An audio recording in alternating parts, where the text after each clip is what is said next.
नमस्कार, doctor mommy चॅनलमध्ये तुम्हा सर्वांचं खूप खूप खूप स्वागत आहे। मी डॉक्टर पंकजा पाटील साळुंखे। मी एक बालरोग तज्ञ आहे आणि एका चिमुकलीची आई सुद्धा। आपण बघतोय उन्हाळा खूपच तापत चालला आहे आणि या उन्हाळ्यामध्ये आपल्या सोबतच आपल्या बाळांनाही खूप त्रास होत आहे। या बाळांच्या त्वचेची काळजी उन्हाळ्यामध्ये कशी घ्यायची यावरती मी आज बोलणार आहे। चला तर मग सुरू करूयात।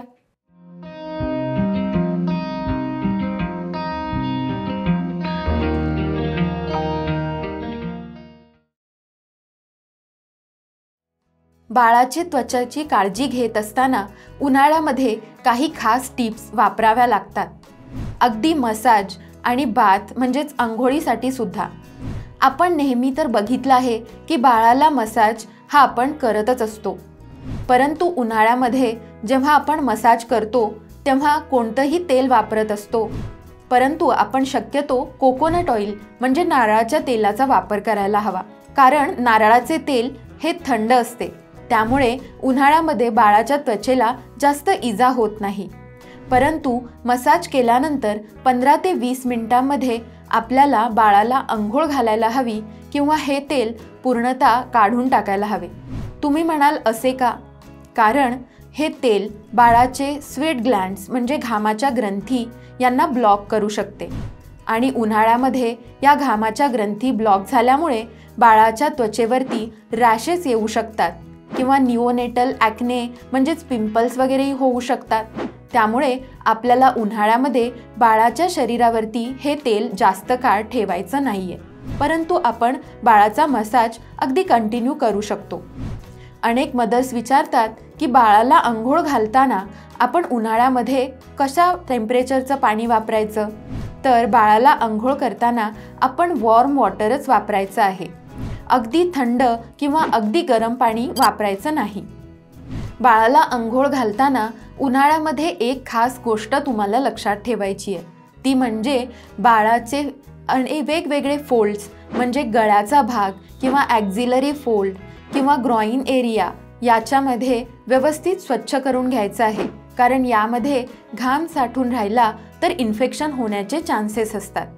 बाळाला अंघोळ कशी घालायची, बाळाला मसाज कधी कसा करायचा याच्याविषयी आम्ही व्हिडिओ केलाच आहे। हा व्हिडिओ तुम्ही नक्की पहा। दुसरा उपाय म्हणजे या उन्हाळ्याच्या कालावधीमध्ये सूर्याचे किरण अतिशय तीव्र झालेले असतात आणि या सूर्याच्या तीव्र किरणांपासून आपल्याला बाळाचं संरक्षण करायचं असतं। अशा कालावधीमध्ये शक्यतो बाहेरचं सन एक्सपोजर आपण अवॉइड करायचं आहे। पण तरीही आपल्याला बाहेर जायचं असेल बाळाला घेऊन तर शक्यतो अर्ली मॉर्निंग म्हणजे सकाळी लवकर किंवा लेट इव्हिनिंग म्हणजे संध्याकाळी उशिरा बाळाला बाहेर घेऊन जायचं आहे। याच्यामुळे तीव्र किरणांपासून बाळाच्या त्वचेचं संरक्षण होईल। याशिवाय जर बाळाला तुम्ही स्लिंग्स किंवा कॅरियर्स वापरत असाल तर या कालावधीमध्ये आपण हे वापरायचे नाहीत, कारण याच्यामुळे बाळांना रॅशेस होऊ शकतात। आणि बाळासाठी आपण सनस्क्रीन वापरू शकतो का, अनेक मदर्स विचारतात। तर याचं उत्तर आहे हो, बाळाला आपण सनस्क्रीन वापरायची आहे। शक्यतो 30 SPF असणारी सनस्क्रीन वापरायची आहे।